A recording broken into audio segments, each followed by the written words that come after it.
Students, मैं आशुतोष कुमार। आज फिर मैं आपका सेट थ्योरी क्लास 11 का लेकर प्रेजेंट हूँ और आज मैं सेट थ्योरी स्टार्ट कर रहा हूँ। और अभी जो वीडियो कंटिन्यू बनेगा कुछ क्लास का, उसमें सेट थ्योरी मिलेंगे। सेट थ्योरी सारे चीज़ बताया जाएगा, वेन डायग्राम बताया जाएगा। और उसके बाद फिर जब ये टॉपिक वेन डायग्राम वगैरह हो जाएगा तो फिर इनइक्वलिटी स्टार्ट करेंगे। फिर आगे का बात आपको जानकारी दे देंगे।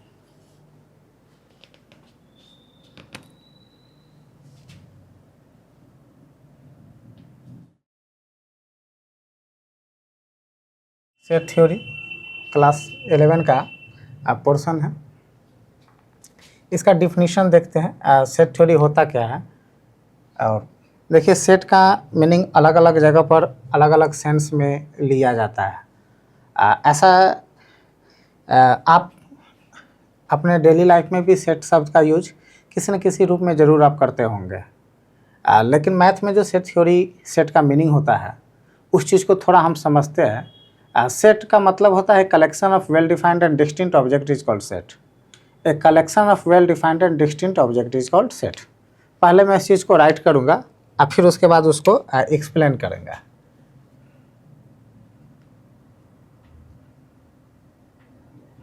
ए collection of well defined and distinct object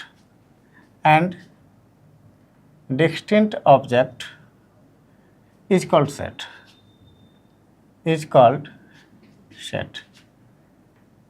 A collection of well defined and distinct object is called set. ये सेट का अपने आप में कंप्लीट डिफिनीशन है। अगर आपसे कोई सेट का डिफिनीशन पूछे या कहीं पर आपको राइट करना हो तो इससे ज़्यादा कुछ भी बोलने की आवश्यकता नहीं है। अब इसमें कुछ ऐसे वर्ड है जो हमें बिल्कुल जानना चाहिए, और उस वर्ड को जानने से क्या होगा कि सेट का डिफिनीशन और ज़्यादा क्लियर हो जाएगा। तो सबसे पहले है कि कलेक्शन का यहाँ पर मीनिंग क्या है। पहले हम कलेक्शन को समझेंगे कि यहाँ पर इसका क्या मतलब निकल रहा है। फिर हम लोग समझेंगे वेल डिफाइंड का क्या मतलब यहाँ पर निकल रहा है, और फिर डिस्टिंक्ट ऑब्जेक्ट का मतलब यहाँ पर क्या निकल रहा है। इस तीनों चीज़ को हम लोग अगर अच्छी तरह से समझ गए तो सेट का डिफिनीशन ऑलरेडी और क्लियर हो जाएगा। थोड़ा समझते हैं इस चीज़ को। देखिए, कलेक्शन का मतलब होता है किसी चीज़ का नंबर ऑफ एलिमेंट्स आपसे अगर पूछा जाए तो इसका जवाब या तो आप होल नंबर में दे या इन्फिनिटली मेनी में दे।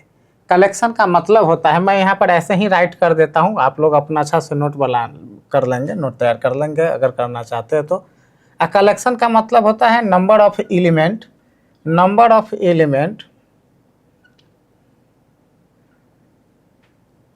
आइदर ए होल नंबर, ये सब होल नंबर वगैरह सब पिछले वीडियो में बता चुका हूँ, होल नंबर या इन्फिनिटली मैनी।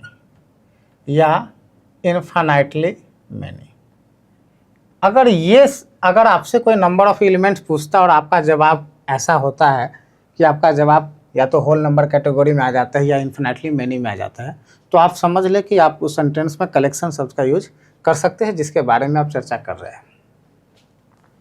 वेल डिफाइंड का मतलब समझते हैं। वेल डिफाइंड क्या होता है? देखिए, वेल डिफाइंड का मतलब होता है एक आइडेंटिफिकेशन करने का एक तौर तरीका, जिससे आप किसी चीज़ को आइडेंटिफाई कर सके। जैसे मैं आपको एक एग्जांपल बताऊं, मैं आपको कहता हूं कि से आप क्लास 11 के स्टूडेंट्स नहीं हैं, आप 9th के स्टूडेंट्स, आप 8 के स्टूडेंट्स हैं, आप 10th पास आउट नहीं किए। इस चीज़ को आप कैसे वेरीफाई कर सकते हैं? आप कहेंगे कि देखिए सर, मैं फलाने ईयर में 10th पास आउट किया हूँ और ये मेरा मार्कशीट रहा। देखिए सर, मैं फलाने स्कूल से फलाने कॉलेज से मैंने 10th पास आउट किया है, ये मेरा मार्क्स है, मैं फलाने डेट को मैं ये एग्ज़ाम में प्रेजेंट था। ये प्रूफ हो गया। ये प्रूफ हो गया कि हाँ, ये चलो आपने 10th की एग्ज़ाम दी है और आप क्लास 11 के आप बच्चे हो चुके हैं। तो इस तरीके से वेल डिफाइंड का मतलब हुआ कि आप किसी चीज़ को वेरीफाई कर दें। ये आप उसको अच्छी तरह से ये जांच ले कि ये उस कैटेगरी में आता है या नहीं आता है। जैसे अभी आपका क्या हुआ ना कि मैं बोला कि आप 10th के बच्चे नहीं, आप 11 के बच्चे नहीं, आप 10th पास आउट नहीं किए, आप 8 9th के बच्चे हैं। तो आपने मुझे प्रूफ बताया कि नहीं, देखिए सर, ये मेरा सारा मार्कशीट है, ये मेरा एग्ज़ाम के बारे में ये सारे चीज़ मैंने अपना बारे में अपने सारे डॉक्यूमेंट्स दिया और ये वेरीफाई हो गया कि नहीं, ये रियल में 10th का एग्ज़ाम दिया है और अब ये क्लास 11 का स्टूडेंट्स है। तो इस तरीके से आइडेंटिफिकेशन का तरीका होना चाहिए। और आइडेंटिफिकेशन का तरीका जो होता है वो सिर्फ आप ही के लिए वैलिड नहीं होता। जैसे मान लीजिए आप कहते हैं क्या कि हम 10th पास आउट है, सर मैं 10th पास आउट कर चुका हूँ, ये मेरा मार्कशीट। तो ये मार्कशीट से सब मानेगा आप 10th पास आउट किए हैं या कुछ लोग मानेगा? सब मानेगा। तो जो वेरिफिकेशन का जो रिजल्ट होता है, जो सही में वेरीफाइड लाइक जो चीज़ होते हैं, वो सब उसको मानते हैं, ऐसा होना चाहिए। वेल डिफाइंड का मतलब होता है this is a rule, this is a rule that determine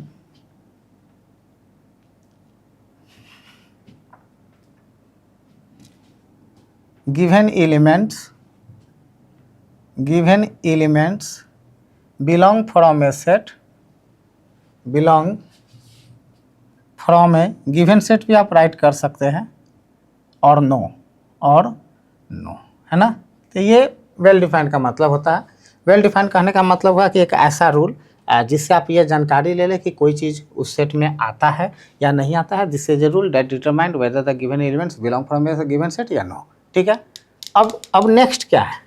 next में है, देखिए डिस्टिंक्ट पहले समझ लीजिए। डिस्टिंक्ट ऑब्जेक्ट में चलिए पार्ट बाय पार्ट इसको कर देते हैं। डिस्टिंक्ट का मतलब क्या होता है? डिस्टिंक्ट का मतलब आप लोग जानते ही, different not repeated, different not repeated, है ना।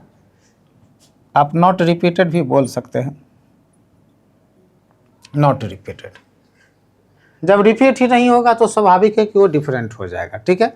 और ऑब्जेक्ट देखिए आप अलग अलग चीज़, जैसे आप मान लीजिए आप केमिस्ट्री पढ़ाई की है, केमिस्ट्री में आप देखे होंगे कि अक्सर आपके टीचर मैटर शब्द का यूज करते रहे होंगे। कोई भी चीज़ है तो टीचर बोल देते होंगे मैटर है, फिर उसके अंदर बहुत सारे क्लासीफाई करके वो आपको बताते होंगे कि कभी एलिमेंट है कभी कंपाउंड है। माने ये सब कहने का मेरा मतलब है, आप फिजिक्स पढ़े होंगे, आपके टीचर अक्सर object object object object body ये सब शब्द का यूज करते होंगे। मैथ में भी मतलब वही है। ऑब्जेक्ट का मतलब कोई भी चीज़, वो लिविंग या नॉन लिविंग कुछ भी हो सकता है, जिसका यूज आप सेट के फॉर्मेशन में कर रहे हैं। आप तो सेट थ्योरी पढ़ रहे हैं ना, तो सेट थ्योरी का ऑब्जेक्ट के बारे में आप जानना चाह रहे हैं। तो ऐसा कोई भी एलिमेंट नॉन लिविंग या लिविंग कुछ भी हो सकता है। वो मैथमेटिकल डिजिट्स हो सकता है, मैथमेटिकल लेटर्स हो सकते हैं, मैथमेटिकल सिंबल्स हो सकते हैं, मेरा आपका नाम हो सकता है ना। या आप ऐसे कहें गॉड से लेकर डॉग तक का भी नाम हो सकता है, कुछ भी हो सकता है। तो लेकिन वो लिविंग और नॉन लिविंग भी हो सकते हैं, बशर्ते आप उसका यूज सेट का निर्माण में करें। तो वो सेट का ऑब्जेक्ट आपके जो गिवन सेट है या जो भी आपने रिटर्न सेट ले रखा है, उसका ऑब्जेक्ट कहलाएगा। तो ऑब्जेक्ट का मतलब क्या हुआ? ऑब्जेक्ट का मतलब हुआ एनीथिंग। लिख लीजिए, इसको राइट कर लीजिए। राइट करेंगे ज़्यादा अच्छा क्लियर रहेगा। कभी भी वीडियो देखिए तो मैं आपसे एक चीज़ कहना चाहूँगा, वीडियो देखते हैं तो आप उसका कॉपी के पेन के साथ वीडियो देखें। मुझे लगता है कि आपका कंप्लीट तैयारी मैं करवा दूँगा। मुझे लगता है कि शायद आपको मैथ के लिए इससे ज़्यादा कहीं जाने की आवश्यकता ही नहीं होगी। एनीथिंग लिविंग या नॉन लिविंग, लिविंग या non living, that takes part to form a set, to form a set, इसी को ऑब्जेक्ट कहते हैं। ठीक है। चलिए एक बार मैं फिर आप चर्चा करता हूँ। A collection of well defined and distinct object is called set. Collection का मतलब हुआ कि आप किसी चीज़ के एलिमेंट की गिनती करें, number of elements would either a whole number या इन्फिनिटी मेनी। जैसे सपोज करता हूँ, यहाँ आप कहते हैं कि number of natural numbers 5 natural numbers, 3 natural numbers, 10 natural numbers. तो आप ये 5, 3, 10 ये होल नंबर बोल रहे हैं या नहीं बोल रहे? बोल रहे हैं। तो आप कह सकते हैं कलेक्शन ऑफ नेचुरल नंबर। आप जिस शब्द के लिए, आप जिस चीज़ का, आप जिस के बारे में number of elements whole number या इन्फिनिटली मेनी में काउंट करके बता रहे हैं, रिपोर्ट दे रहा है, उसके लिए कलेक्शन शब्द का यूज हो सकता है। यहाँ पर हम सिंगल अभी खड़े हैं, वीडियो बना रहे हैं आपके लिए। हम कहें कि number of aunty, number of aunty. तो नंबर ऑफ आंटी यहाँ पर कितना है?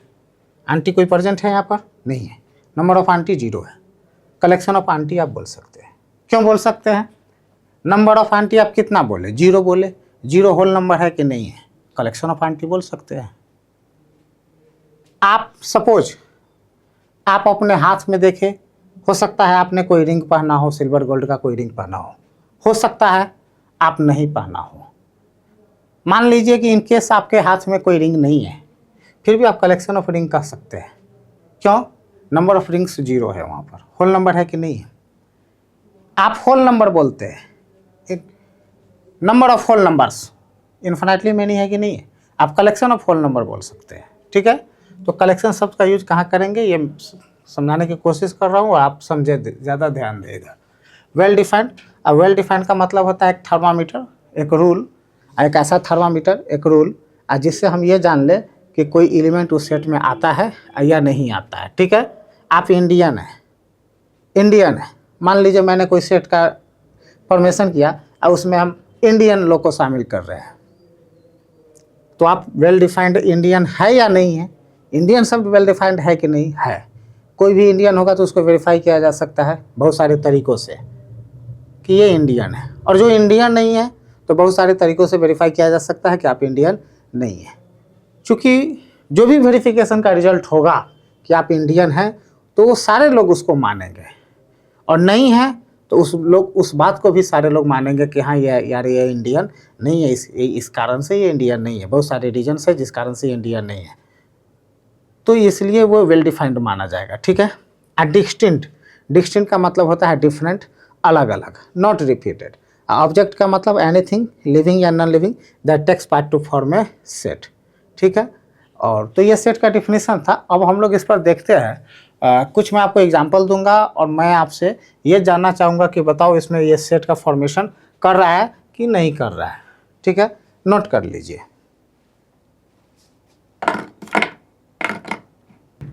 तो आप सेट का डिफिनीशन अभी पढ़ाई किए हैं और उस पर कुछ हम लोग प्रॉब्लम देखेंगे।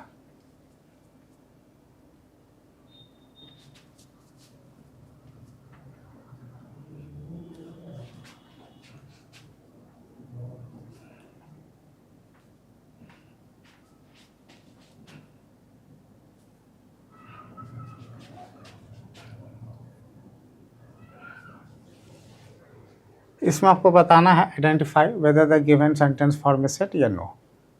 कुछ जैसे suppose collection of first 5 naturals, first 5 natural numbers, ठीक है। Collection of Indian reverse,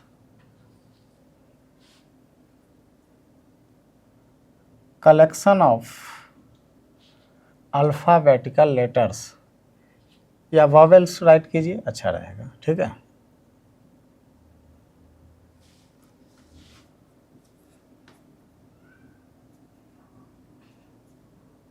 collection of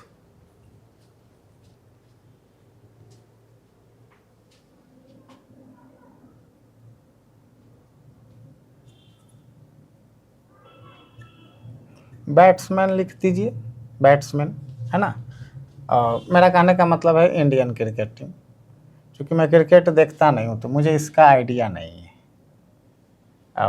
बाहरी टीम मुझे कोई आइडिया है नहीं, इंडियन क्रिकेट ही आप समझे, है ना। यहाँ गुड बैट्समैन तो आपका ये रहना चाहिए कि टीचर हमसे इंडियन क्रिकेट के बारे में पूछ रहे हैं, ठीक है। और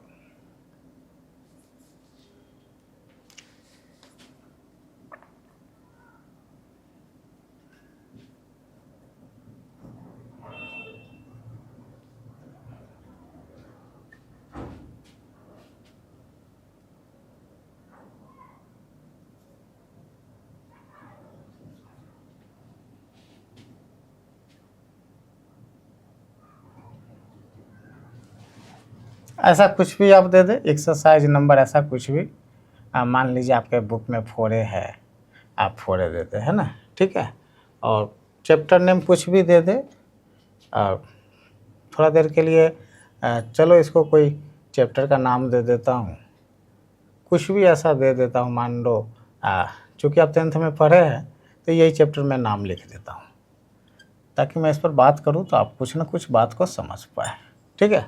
4A एक्सरसाइज नंबर 4A कहने का मेरा मतलब अरिथमेटिक प्रोग्रेशन का कोई चैप्टर है, ऐसा मेरा कहने का मतलब है।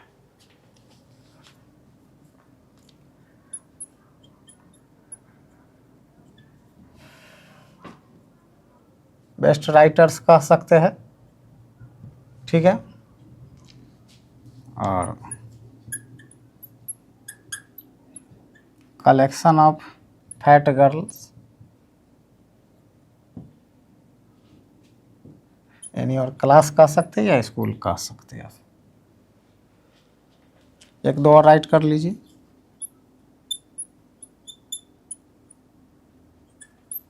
ब्यूटीफुल गर्ल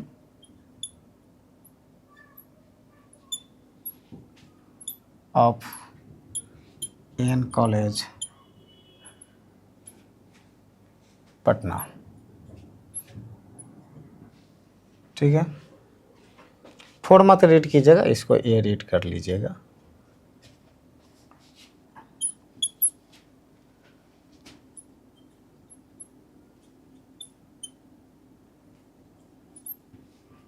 ऑनेस्ट पर्सन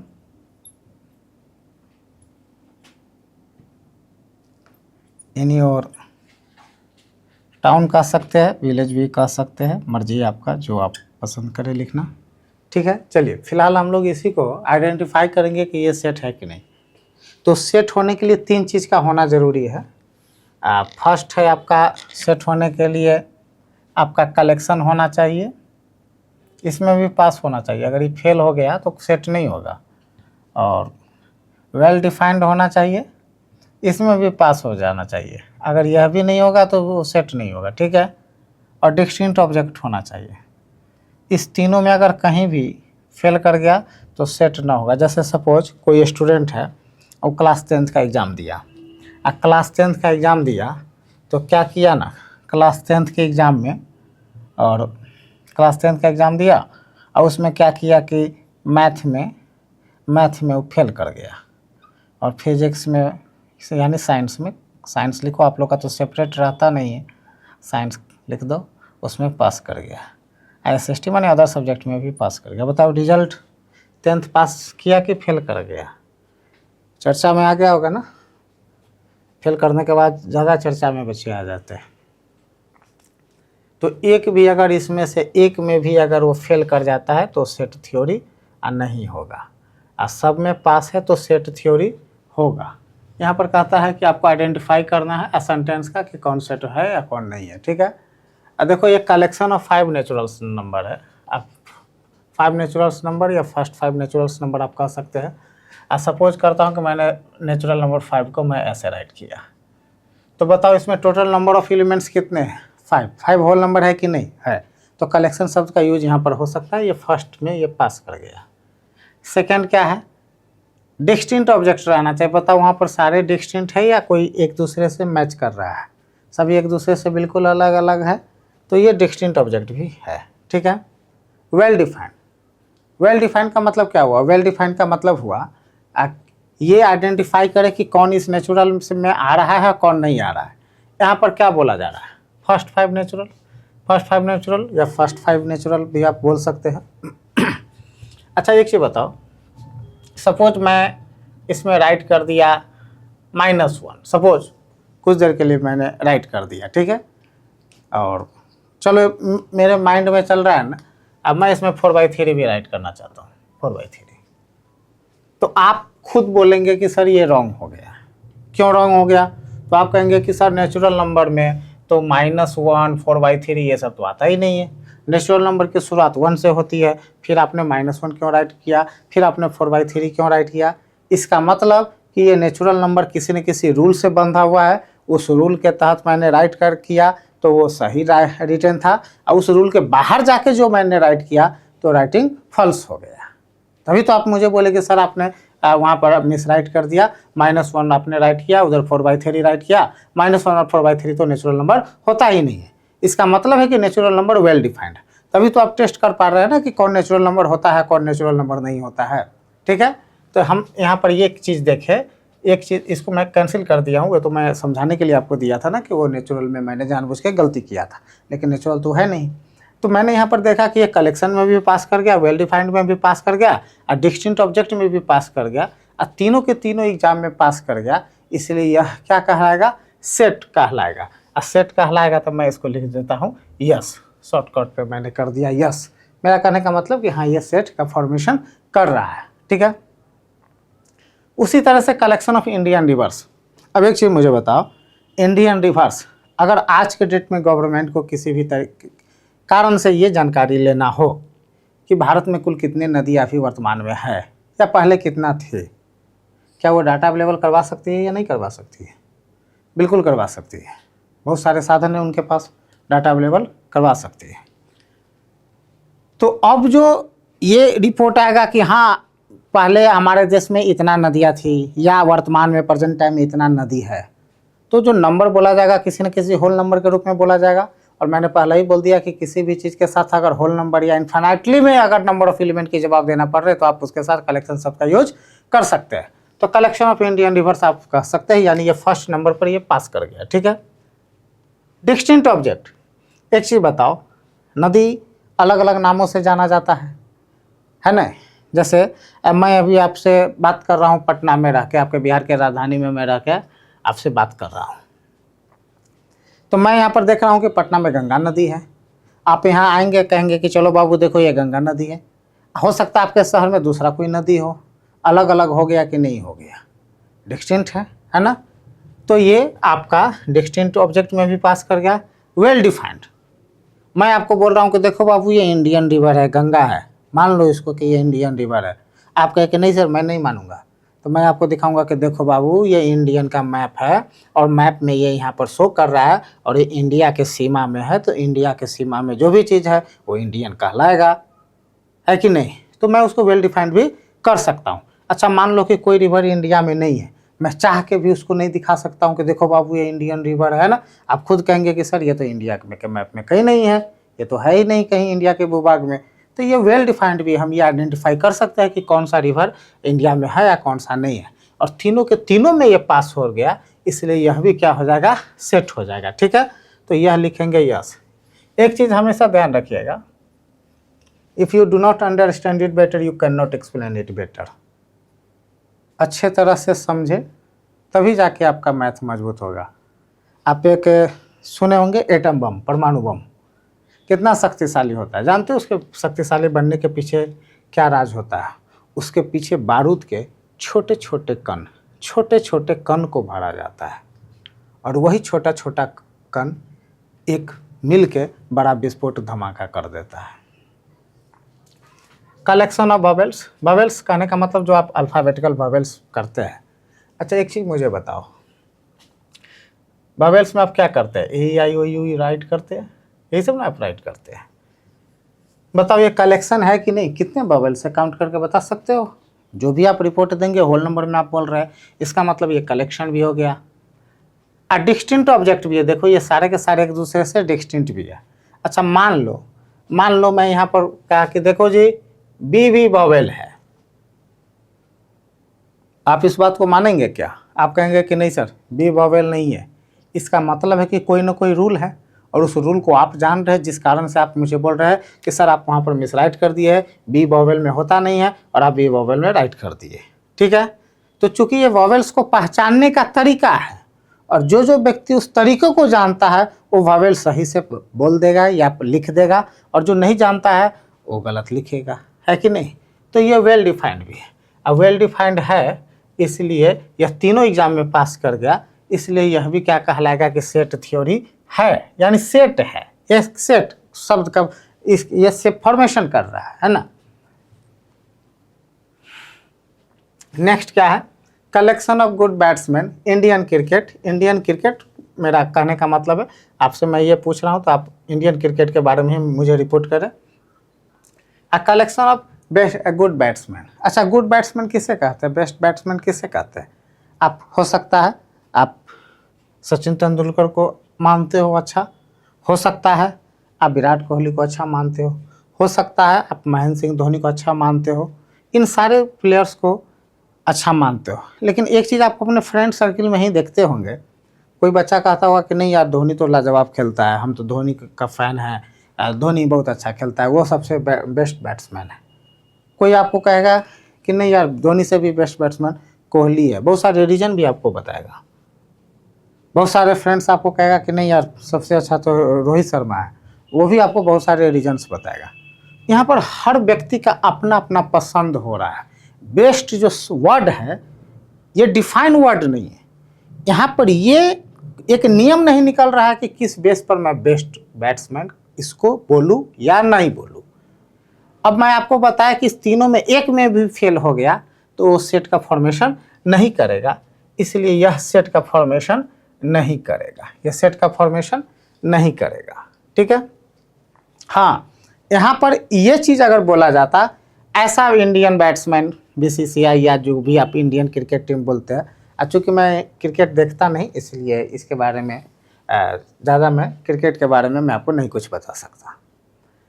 तो वहाँ पर आपको ये बोलता कि ऐसे बैट्समैन, इंडियन क्रिकेट की मैं बात करूँ, ऐसे बैट्समैन जिन्होंने 10,000 रन स्कोर किया है, वहाँ पर बीसीसीआई के पास रिकॉर्ड है क्या? हाँ देखो ये खिलाड़ी 10,000 रन का स्कोर खड़ा किया है। अच्छा ये देखो अभी ये नहीं किया, अभी इतना रन इसमें कम है, इतना मैच खेलेगा या इतना रन स्कोर कर लेगा तब जाके उस कैटेगरी में आएगा, है कि नहीं? तो वो वेल डिफाइन का तरीका हो गया। लेकिन यहाँ पर सिर्फ कह रहा है गुड बैट्समैन जो वेल डिफाइन करने में बन नहीं रहा है, इसलिए सेट का फॉर्मेशन नहीं किया। कलेक्शन ऑफ डिफ़िकल्ट प्रॉब्लम आपके बुक के एक्सरसाइज 4 नंबर 4 है। अब मेरा कहने का मतलब मान लो कि 4 में आपका अरिथमेटिक प्रोग्रेशन है, क्लास 10th में आप पढ़े इसलिए मैंने जानबूझ के वो चैप्टर का नाम लिख दिया हूँ। आप 4 में अरिथमेटिक प्रोग्रेशन है और आप कह रहे हैं कि collection of difficult problem arithmetic progression. जानते हो ये जो एक्सरसाइज 4 जो है, एक्सरसाइज 4 हो सकता है उसमें 10-20 प्रॉब्लम्स हो, तो कलेक्शन तो हो जाएगा।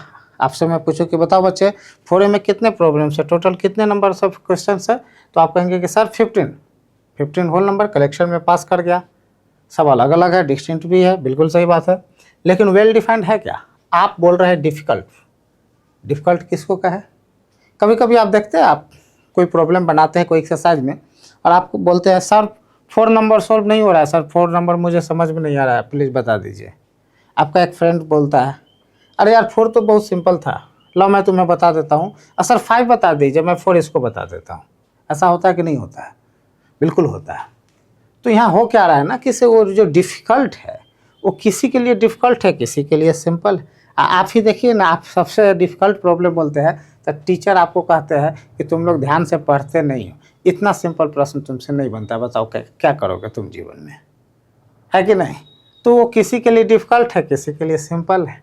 तो ये डिफ़िकल्ट वर्ड जो है ये वेल डिफाइंड नहीं है, किस बेस पर हम इसको डिफ़िकल्ट कहें ये ऐसा कोई पैमाना नहीं है। एक में भी फेल कर गया तो ये सेट थ्योरी का फॉर्मेशन नहीं करेगा। ठीक है। अब बेस्ट राइटर्स। अच्छा बेस्ट राइटर्स क्या होता है? जैसे मान लो बेस्ट राइटर्स कहने का मतलब मैथमेटिशियन, मैथ का जो बुक लिखते हैं, है ना, ये कहने का सेंस है। चूँकि मैं मैथ का टीचर हूँ तो मेरे माइंड में हमेशा मैथ के बारे में ही बातें रहती है। अच्छा बेस्ट राइटर्स किसको आप कह सकते हैं? हो सकता है आपके टीचर केसी सिन्हा का बुक पढ़ाते हो तो आपको कहेंगे कि केसी सिन्हा का बुक खरीद लेना, बहुत शानदार बुक होता है। हो सकता है कोई टीचर आपको आर.एस. अग्रवाल का बुक पढ़ाता हो तो वो बोलेगा आपसे टीचर आर.एस. अग्रवाल का बुक लेना, बहुत शानदार होता है। हो सकता है कोई आपको कम्पिटिटिव बुक पढ़ाते हो जेईई मेंस के लिए तो आपको वो नाम रेफरेंस करेंगे कि तुम ये ले लेना, वो शानदार बुक होता है। तो देखो यहाँ पर हर लोग बेस्ट के लिए अलग अलग नामों का ले रहे हैं, अलग अलग राइटर के बारे में कह रहे हैं। कोई आपको आर.एस. अग्रवाल के बारे में बोल रहा है, कोई आपका धनपत राय पब्लिकेशन मतलब आर.डी. शर्मा के बारे में बोल रहा है, कोई आपका केसी सिन्हा के बारे में बोल रहा है, कोई दास गुप्ता, पुराने टीचर होंगे तो कहेंगे दास गुप्ता का खरीद लो, है ना, भारतीय भवन वाला। नया में तो कोई आपको कहेंगे सिंगेज खरीद लो, टीएमएच खरीद लो, है ना, इसके अरिहंत खरीद लो, बहुत सारे बुक्स आते हैं, उस पर डिस्कस नहीं करना है। तो ये जो बेस्ट शब्द है ना ये वेल डिफाइंड नहीं है। कोई आपको कहेगा कि अरे छोड़ो यार क्या बुक बनाते हो, हम जो दे देते हैं उतना ही बनाओ, कोई आपको स्टडी मटेरियल दे देता होगा। तो ये बेस्ट शब्द वेल डिफाइंड नहीं है। आप किस आधार पर किसको बेस्ट कहेंगे ये वेल डिफाइंड नहीं है, इस कारण से ये सेट का फॉर्मेशन नहीं करेगा। Collection of fat girls in your class. अच्छा मोटी लड़की आप देखे हैं तो आपके नज़र में वो मोटी रहती है, लेकिन अपने नज़र में मोटी नहीं रहती, अपने नज़र में वो रहती है बस हेल्दी, कि मैं फिट हूँ, हेल्दी हूँ, मोटी नहीं हो, उसका डेफिनेशन अलग रहता है, मंगल ग्रह वाला डेफिनेशन उन लोग का रहता है। तो ये जो फैट गर्ल्स है इसका कोई पैमाना नहीं है, आप किस बेस पर फैट कहेंगे। हाँ, ये कहता कि एक ऐसी लड़की जिसका वेट एबव 70 kg है, तो वहाँ पर वो झूठ नहीं बोल सकती थी। वेट मशीन पर जो ही खड़ा हुआ, अब वहाँ पर शो कर दिया कि आपसे एबव 70 है या बेलो 70, लेकिन यहाँ पर सिर्फ बोला जा रहा है फैट। फैट शब्द को आइडेंटिफाई करने का कोई तौर तरीका नहीं, वो आपकी नज़र में फैट है, अपने नज़र में या किसी और के नज़र में परफेक्ट है। तो चूँकि इसमें वेल डिफाइंड फेल कर रहा है और एक भी चीज़ फेल कर गया तो आपको बोले कि एक तीनों में से एक भी फेल कर गया तो सेट का फॉर्मेशन नहीं करेगा, इसलिए यह भी सेट का फॉर्मेशन 7 नंबर भी नहीं करेगा। Collection of beautiful girls of N college Patna, N college Patna, ठीक है, अनुग्रह नारायण कॉलेज पटना है ना, बोरिंग रोड में है पटना में। अब यहाँ पर एक वर्ड दिया गया है ब्यूटीफुल गर्ल। अच्छा, ब्यूटीफुल गर्ल क्या होता है सब बताओ, ब्यूटीफुल गर्ल का क्या मतलब होता है। बहुत सारे लड़के ब्यूटीफुल गर्ल का मतलब समझते हैं कि से जो लड़की गोरी हो उसे ब्यूटीफुल गर्ल्स कहते हैं। अच्छा, एक चीज़ बताओ, ब्यूटीफुल गर्ल्स का मतलब अगर गोरी से होगा तो जिम्बाब्वे में ब्यूटीफुल का मतलब क्या होगा, और नाइजीरिया में ब्यूटीफुल का मतलब क्या होगा, और साउथ अफ्रीका में ब्यूटीफुल का मतलब क्या होगा, वहाँ तो ब्यूटीफुल का मतलब चेंज हो जाएगा। तो ये जो ब्यूटीफुल शब्द है ये वेल डिफाइंड नहीं है। आप दूसरे तरीके से ऐसे समझिए ना कि आप 10 फ्रेंड है, आप 10 फ्रेंड के नज़र में अलग अलग लड़की होगी, किसी को कोई अच्छी लग रही होगी, किसी को कोई अच्छी लग रही होगी। तो ये जो ब्यूटीफुल शब्द है ना, सुंदर, ये नज़र पर डिपेंड करता है, अपने अपने नज़र पर डिपेंड करता है कि किस तरह के सुंदर मुझे लग रहा है ना। तो ये ब्यूटीफुल वेल डिफाइंड नहीं है, ये वेल डिफाइंड नहीं है। इस तीनों में अगर एक में भी फेल कर गया, इस तीनों में एक में भी फेल कर गया तो ये सेट थ्योरी नहीं कहलाएगा। क्लियर कॉन्सेप्ट हो रहा है ना। A collection of honest person in your village.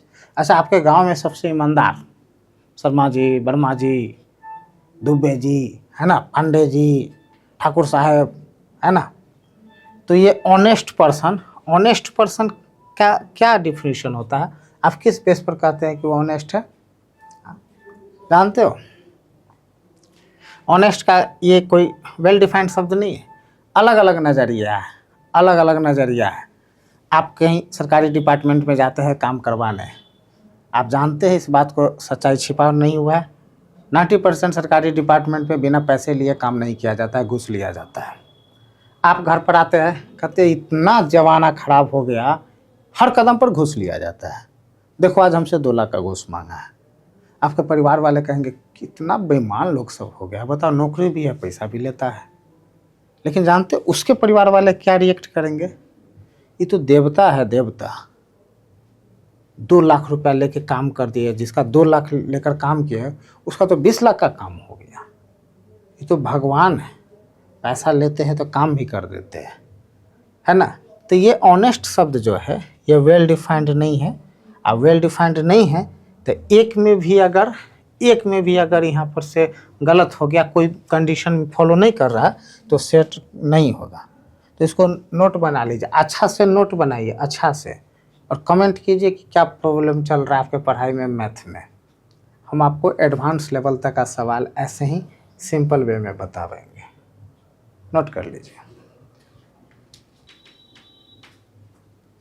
तो अभी आप सेट क्या है उसके बारे में स्टडी किए, सेट को कैसे आइडेंटिफाई किया जाए तो उसके बारे में स्टडी किए। इसको अच्छा से पढ़ाई कर लीजिए, रिवीजन कर लीजिएगा नोट्स बना के।